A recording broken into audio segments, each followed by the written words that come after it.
Eliot, Clough, David Eickholt here for HawkeyeInsider and Swarmcast on a Sunday morning after the 25-24 victory over Penn State last night in Kinnick Stadium. Classic Kirk Ferentz win, pulling it off there at the very end of the game. Mark Gronowski with some heroics. And David, you said we got to start. You said I could start it however I want to, and we got to start with Gronowski, man. I mean, we did last night in our post-game recap, our instant recap, and he struggled through the air. I don't think we're breaking any news when we say that, but his ability to run has just added an entirely new dynamic to this offense. You have to account for his arm, even though he didn't throw well. And he had three huge runs, one of 37 yards, one of 68. The 68 one set up the touchdown at the end for Caden Weegan. And then he had the bootleg where only he and Tim Lester knew that he was taking it. I mean, like, this is what you brought Mark Gronowski in for. I keep saying that, but it's the truth. I mean, that's what my columns will be based around too, right? That's coming out a little bit later today. By the way, I rewatched that bootleg probably about 6 times last night. Dude, that's got to be one of the best fakes I've seen Iowa run. Like, that was an unbelievable play by Mark and everybody else. Well, again, it was a fake to everybody, including, like you said, Mark's teammates, right? I mean, it was really cool to watch. But I also keep going back to that the 38-yard run he had in the middle of that third quarter. Eliot, did it not just seem that was the thing that really opened things up for him? Like, that's when it feels like he got his swagger back. And, we kind of pushed him post-game about, was he a little bit hesitant running the football before? He said no. But Eliot, like, if you watch the tape before that run, it was very clear that he was hesitant. Like, I don't remember the last time Mark Gronowski actually slid either. But again, I give him credit for protecting himself, and that was the smart play outside of not getting that first down and sliding too early, right? And you could think about all of the things that went against Iowa in this game, or just poor coaching decisions, or just catastrophic errors, right? Think about sliding too early.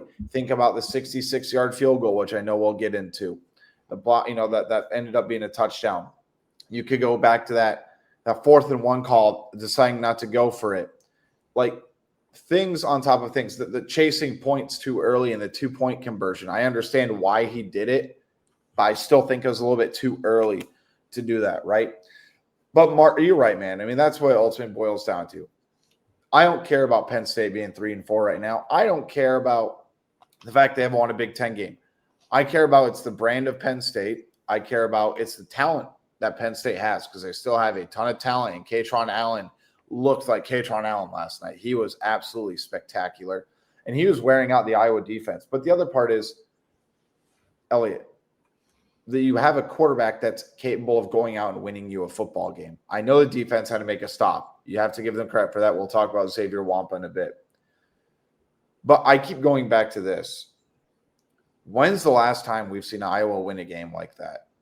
Like, they go down by double digits, 21-10, in the third quarter against a big brand team that is probably on paper more talented than Iowa.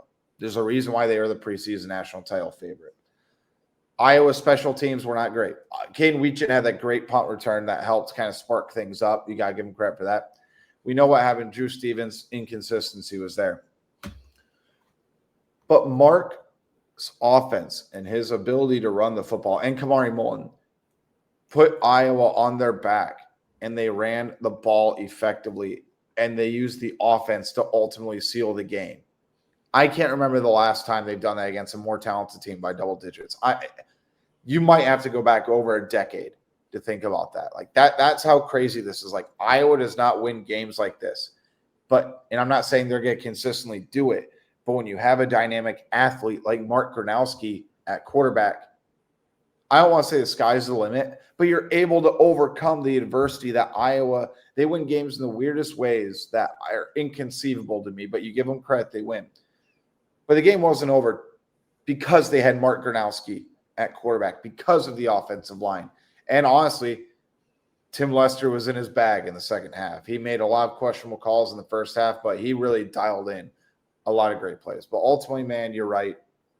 You have to give Mark a ton of credit here for doing what he did.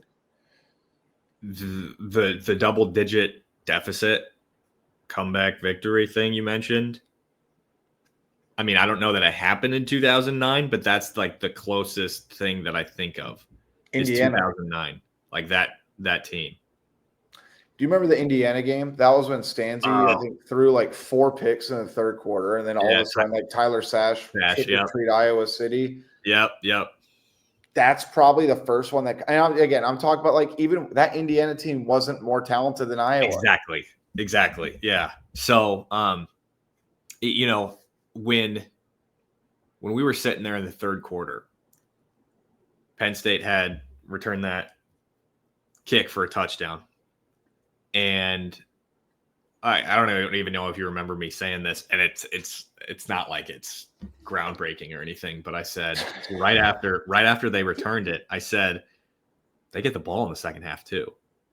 And it's not like the Penn State offense was anything special, like at all, throughout the more or less the entirety of the game, other than Katron Allen and Gruckmeyer. Like, I don't know what his final stats looked like, but he was not bad. Like, all things considered, if you're Penn State, you kind of have to be happy with his performance. Like, I know he threw 2 picks. I know it wasn't. Well, I mean, if you throw the picks against him, like, I'm not blaming Mark for his interception. Exactly. But remember the one that the Xavier Nwankpa's pick, it was tipped up. Yeah. Now, again, I need to see if it was an Iowa player that tipped it up or if it was bounced or if it was similar to the Jacob Gill one. I need to go back and rewatch that. And Deshaun Lee's was just a phenomenal effort. Like, most DBs are just letting that fall out of bounds. But I mean, I'm not saying he was fantastic in terms of the way he threw the ball through the air, but all things considered, his ability to avoid pressure, to extend plays, like, he made some pretty solid throws. So anyway, they came out at the start of the third quarter and took it. I don't know, but they took it on a fairly long scoring drive. They took it on a scoring drive at the very least. I'm going to rewatch the game for Monday morning quarterback tomorrow morning. You're talking about the opening one, the third quarter? In the third quarter. To make it. So, yeah, they had 10 plays, 75-yard drive. That's a killer, man. To go up 21-10 in the third quarter. And that's, you said it last night too, that's the first points that Iowa's allowed in the third quarter all season. And, right? Yes. Sorry. Okay. Yeah, that was the first point they allowed all season. I just got notice that really quick, then we'll get back to this. Iowa is a 7-point favorite over Minnesota. Do we have game time for that yet? It should come out any minute right now. I'm leaning toward it's going to be a 2:30 kick on CBS, but that's not me reporting it. By the time this is posted anyway, it'll be official. So okay. Anyway, at that point in my 3 years on the beat, and having been in the periphery of Iowa football at my not most previous job, but the job before that. Mm-hmm. You just kind of look at this game and think, oh, they're sunk. Like, even with Penn State having been in the situation they are, even with the backup quarterback, all right, game's over. And then Mark Gronowski leads a drive right after that to the end zone. It's like, oh, they're right back in this. Iowa probably going to win. Maybe not probably, but you had a feeling that Iowa had a legitimate shot to win after that. And I don't know that I've had that feeling or like that. And, it's different for us as journalists. Like, we follow the team, but we're not like rooting for the team. But there was like a sense of hope, if you know what I mean, that I don't know that I've felt in the 3 years with Iowa, where it's like, they're in this. Yeah. I don't think it was in past years. Now, look, whenever I've said like, hey, I think Iowa's out, and not me tweeting, I'm talking about when we talk in the press box. Iowa just does some crazy crap to get back in the game and somehow win. Like, I've seen crazier things. Like, I mean, I know I was talking to you, but I was talking to Maddie, the new beat reporter for the Gazette, and I think it was not even before the blocked field goal, and she just goes like, "This might be one of the ugliest football games I've ever covered." And I just text her back, and I'm like, "Just wait." And then right after the block kick, I just text her, and I'm like, "Told you." Yep. And then like right when Gronowski had that 67-yard run, I said like welcome to the Iowa beat. Like it's just, you're right though. And it's one of those things where you knew the offense wasn't dead in the water. And yes, you have Mark Gronowski, but he did not play well up to that point. Like Kamari Moulton could be so special next season. Like if he hadn't been injured this year, and I think you're the one who brought it up to me, what would his rushing totals look like this year?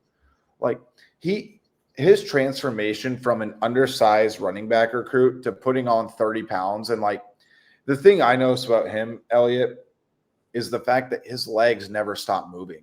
Like he is running over people right now. When 2 or 3 people are trying to tackle him, like remember that's what made Caleb so special. And he talked about constantly his ability to never stop moving his legs and his focus on doing that. Like there were times in the little pile where Kamari should have been tackled and he would have been tackled last year or the year before. The dude's got a lot more strength than I think he leads on to be. So I give him a lot of credit there too. And on a random note, it sounds like Jazz Patterson could be back next week. So Iowa might have their full plethora of running backs, but I don't think you can take Kamari Moulton off the field right now with what he's doing. But, I still don't know how good this Iowa team is, Eliot. And I don't know if I ever really will, even at the end of the season, which sounds kind of weird to say. But this is a team that doesn't quit, and I give them a lot of credit. And Mark's talked about it. Kirk has talked about it. A lot of players have talked about it. Like, Kirk's really hammered the point home where he said this is a team that genuinely just rallies around one another, and they genuinely love each other. And that's one of the most, the best things about Kirk coaching this team, he said. And I'm not going to give all the credit to Mark because I think it's unfair, but, you can tell, when Mark's in the football game, Eliot, and the way he's in the locker room and even speaking with us, it's so easy to see that how much the team respects him and how much they rally around him and how much they believe in him. But then again, if you win 54 games at the college level, you kind of get that benefit. You kind of have to do all that. So I think it's just a different team. Obviously, people like the passing game to be there, but I need to go back and look at this, Eliot. I mean, if I'm not mistaken, Iowa threw the ball twice in the second half, and it was 2 for 2 for 17 yards. Yeah. When I was relooking the stats last night, let's see. Yeah, they threw 1 pass in the third and 1 pass in the fourth quarter. Iowa ran the ball every other play, and they did that. I don't know who it was who was sitting next to us, but he was a Penn State writer, and we were talking to him a little bit during the game, and he said, I don't know why you're passing the ball several times. Just run it right at whoever 0 is for Penn State. And we were you mentioned the play calling in the first half by Tim Lester. Why go away from the run? Well, Moulton had 4 straight great runs of 8 yards or more. And then it's he didn't see the field for 10 minutes, it felt like. And I use your binoculars and I'm sitting there looking dude, is Moulton hurt? Why isn't he in the game right now? Yeah. It was weird. I stay confused, and I included this in 4 downs. I stay confused as to Iowa is determined to start the ball on offense every game. And what I told you and what I wrote is that it's control the controllables, and Kirk loves controllables, which is one thing. And then for all of Brian Ferentz's faults, I thought his scripted plays were actually not bad. Sometimes they just didn't have the talent to run it. Yeah, Tim Lester's scripted plays have not been good. 3 and out, and then don't blame Mark for the interception. Probably can't blame Tim Lester for the interception either. No, for the 2 interceptions that they've thrown on those first few drives. That withstanding, second half was awesome. Second half was really well called. And that's a Tim Lester, I think. Second half was a Tim Lester masterclass in his ability to adjustment. Yeah. What am I saying about Brian Ferentz? That dude could not adjust to save his damn life. No mid-game adjustment. Yes, I'm with you on that. So important for Tim Lester to do that. There was another point I wanted to make about Kamari Moulton. You mentioned his ability to keep running, his ability to spin off tackles too. is impressed. Like I just think he's dead in the water, and he's just spins off a guy and he keeps it going.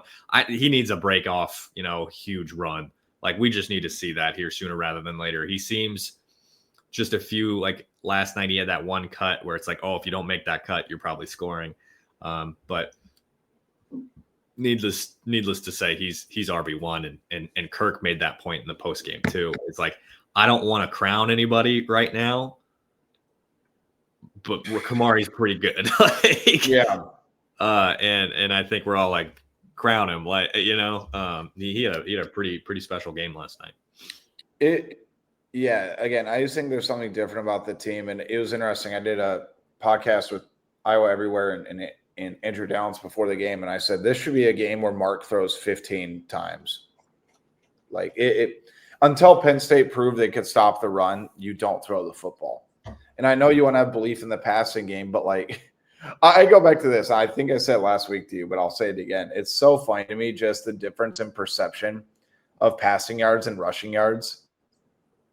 Like, why is passing yards so beautiful and glorious, and everybody's like, oh, it's like they're mesmerized by the beauty of it. They get 250 passing yards. Everybody goes, oh, this chef's kiss, beautiful. Run for 250 yards. Ugh. Yeah. They clearly can't throw the ball. It's a yard's a yard. It doesn't matter, right? So again, yes, you'd like Iowa's passing game better. I understand that. But like, Iowa controlled the game when they were on offense, and they were chunking them, Eliot. Like, again, if you just look at, again, I know stats don't tell the whole story, but like just for a little bit of a broader picture, right? Iowa had 49 total plays. 33 of them were runs. They averaged 7.5 yards a carry. Like, again, I know Gronowski had the 68, but like they were getting 5 yards a carry consistently throughout the entire game until a couple of Mark's big runs broke things open. Penn State ran 74 plays compared to Iowa's 49. Dude, they averaged 3.5 yards a play. Like, again, I know they were sustaining drives at times, but like Iowa's defense held up well, and Iowa was chunking them at the same time. This was not the game that, like, remember when Iowa went 2 years ago to Penn State in the whiteout? I think Penn State ran damn near 100 plays. Like, I think they were at like 97 plays or something ridiculous like that. That's what it is to chunk long plays. But the other part is, again, like, you had faith Iowa's defense was going to be able to get a stop on them, right? I mean, that's the thing. I thought defensive line pressure at times was good. I thought Phil was in his bag dialing up blitzes, but you talked about Nwankpa. I want to give him credit. He played better than I thought he was going to. I think he's going to be a pretty decent quarterback. And actually, I think it was Mitch Fick that talked to you and me post game, and he said, like, yeah, Mark went up to Nwankpa after the game, was like, you're going to be a baller, dude. Like, keep at it. And like, you could see the intangible tools with Nwankpa. I don't want to spend too much time on it, but like, for a guy in his first career start to go into that deafening environment and not have one false start penalty, not have communication issues, that's insanely impressive to me, especially when you compare what it was 4 years ago here.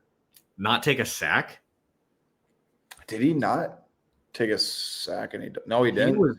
He was under pressure. He had one. He had one sack. Herkett had one. Okay. Oh, that was the intentional grounding.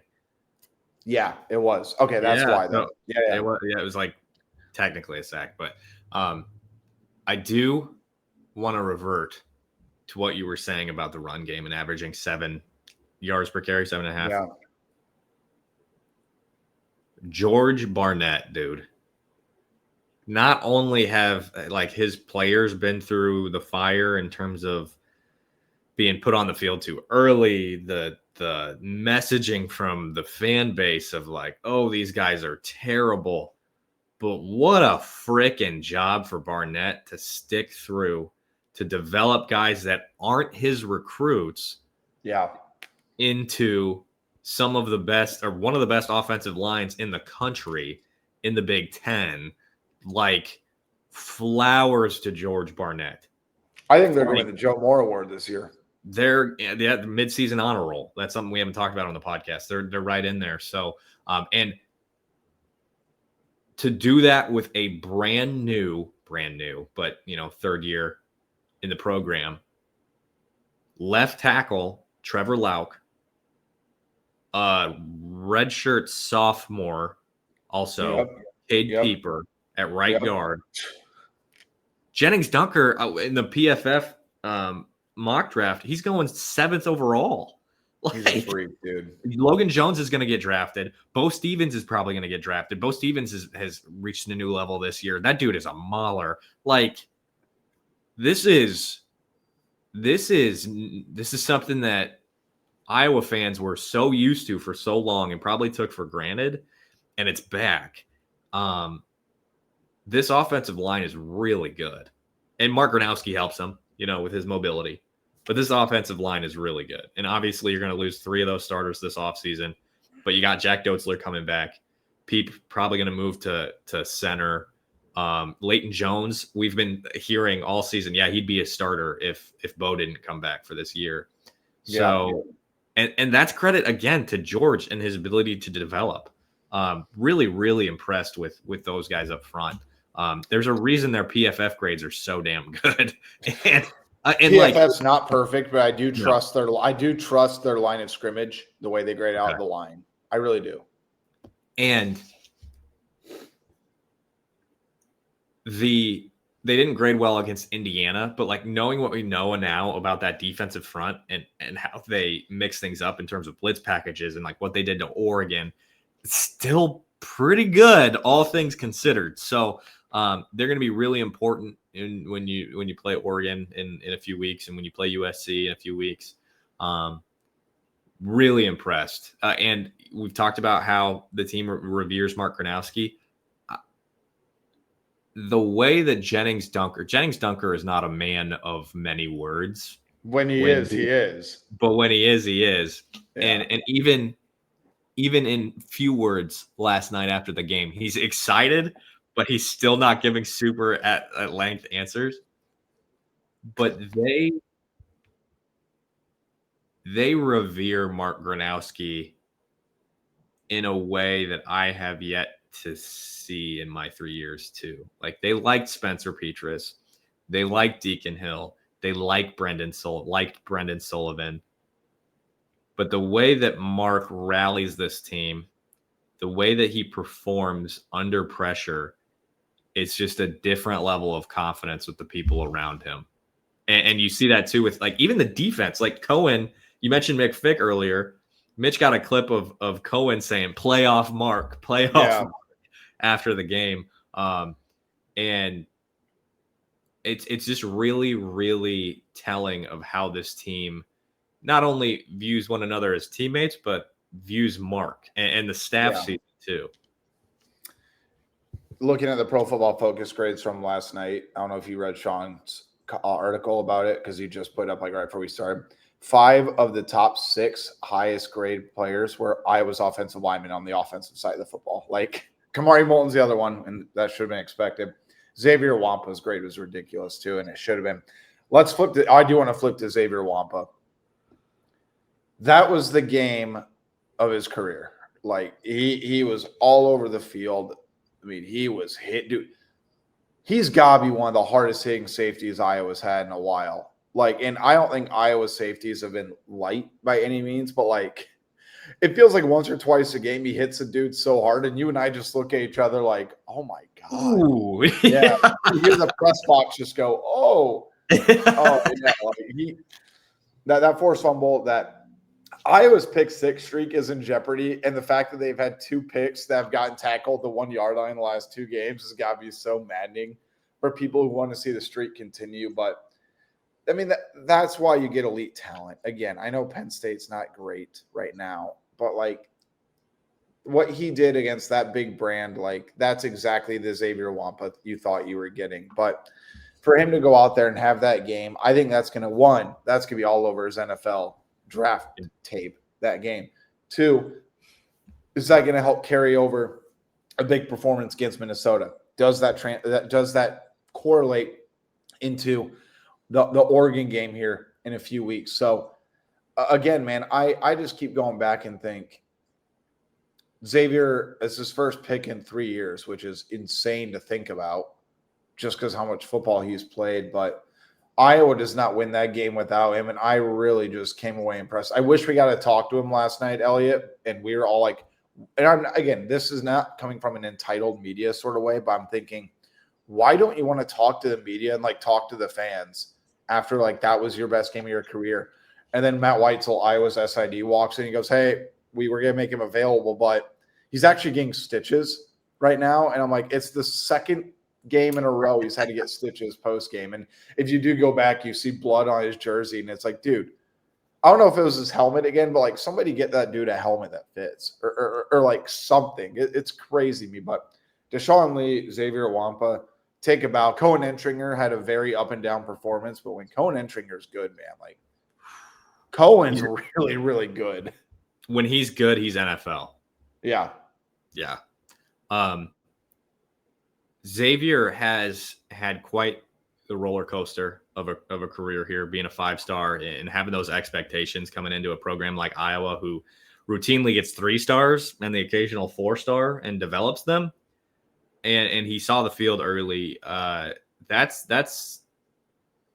tough. I mean, you're getting offers from Alabama, Notre Dame, Clemson, like the Blue Bloods, and I think Ohio State offered too. Like he could have gone basically anywhere he wanted. He decided to stay home, play for the Hawkeyes, play for Phil Parker, and gotta feel good for him, man. He said that he hasn't had an interception since Utah State, week 1, 2023. So for him to be in position, that was also when Iowa had 2 first-quarter touchdown passes. Yeah. Don't even get me started. And so just a full circle moment for him. I think he finished either first or second in tackles.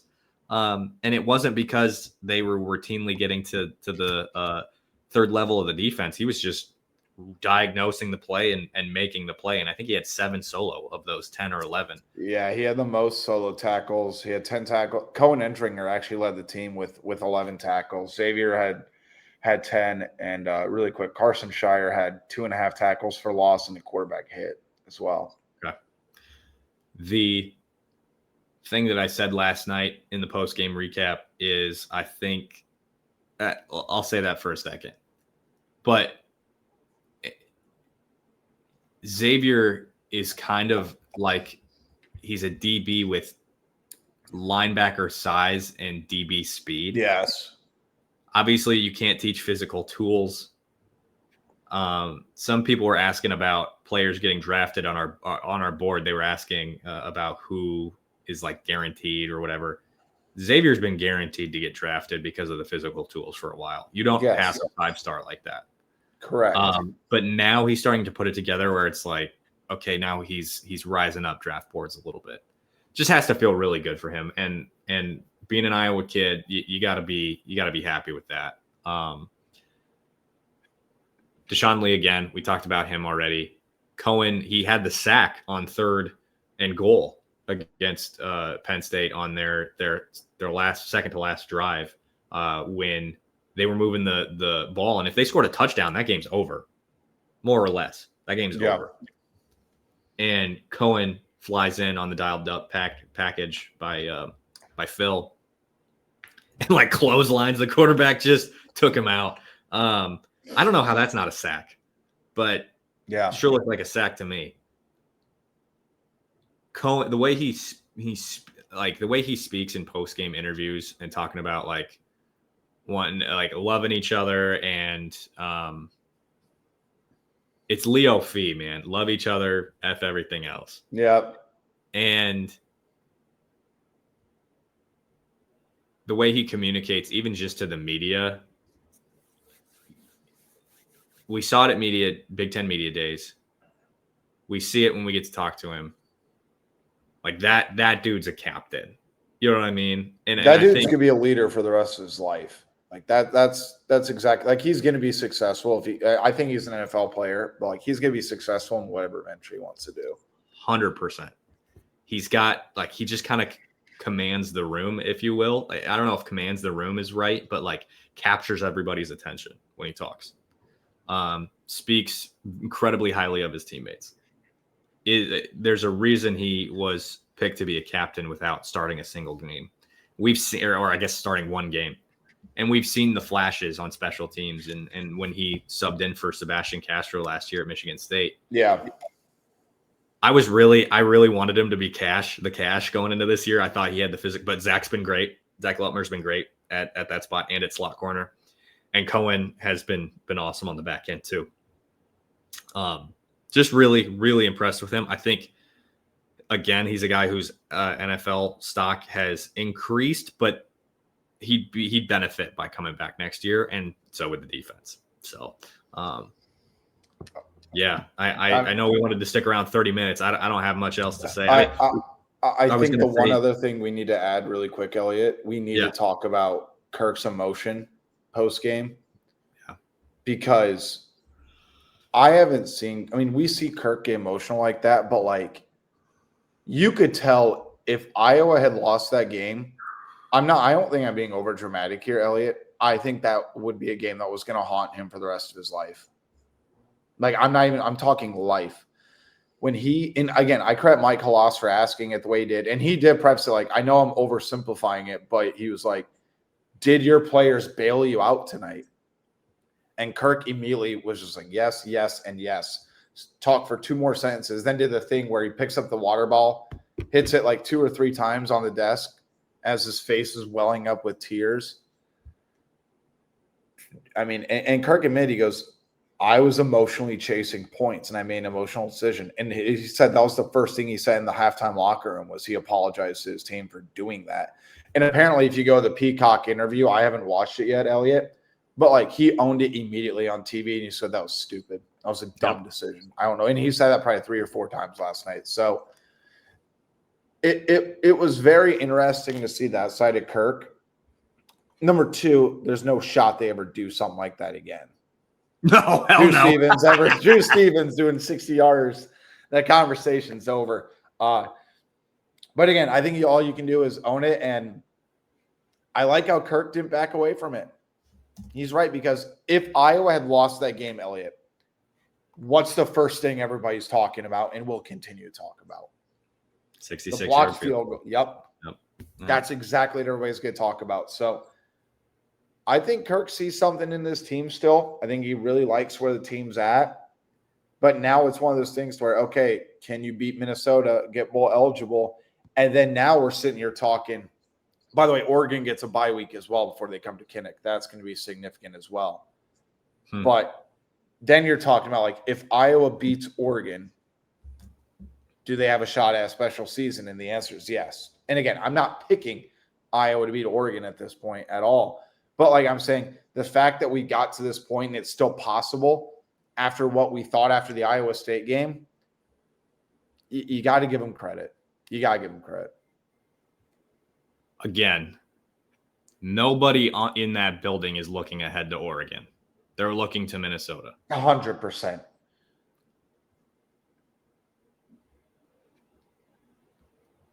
If you're Iowa, you're looking, and once that Oregon game starts to come around and that scheduling starts to come around, you're going 11 a.m. 11 a.m. So they have to get up at like 5 o'clock their body time. That's a really good point. I didn't think about that. That's a really good point. We don't know what USC is going to look like. Obviously, that's a conversation for down the road. But you beat Oregon, you beat USC, and then we're talking playoff. We're not talking Citrus Bowl. We're not talking, and again, Cheez-It Bowl, that was also there. Yeah. That's he seems so thrilled. Bowl. Isn't that what it is? The Cheez-It Citrus Bowl? No, I think they're still 2 separate. It's just a Cheez-It Bowl, I believe. Is it? Okay. Well, so, yeah. Conflated. Whatever. Yeah, that we saw that rep and I just went, bleh. Yeah, you were like, please no. Not again. Though if that happens, I'm getting my commemorative Cheez-It box this time because they swept through the press box and took everybody's Cheez-It boxes. Oh, it's crazy. Yeah. It was bullshit is what it was. Okay, I'm sorry. Okay. Anyway. What a great drop. Anyway, yeah, that's it for me. I'll say this. I do think it's going to be big noon kickoff. I think it's setting up for big noon kickoff. Well, I'll tell you what, if Iowa beats Minnesota, it's setting up for big noon kickoff. Yeah, I hope so too, because that my stepsister's getting married that day. And if it's at 11, if it's an 11 a.m. kick and there's playoff implications, you bet your tail that I will be there. Yeah, I forgot you were not, for preseason. You told me you weren't going to be there, and you were livid. Yeah. Well, like you were just like, I can't. Well, you have to do what you have to do, but you were like, first of all, ban fall weddings. Exactly. And this is the second wedding I've had to go to football season. Or know people that do it during Iowa's bye week. That's completely different. Yes, if it is an 11 a.m. kick, I will be going, and I'll just miss the ceremony. That is completely fine with me. Well, I mean, you want to go to the reception anyway.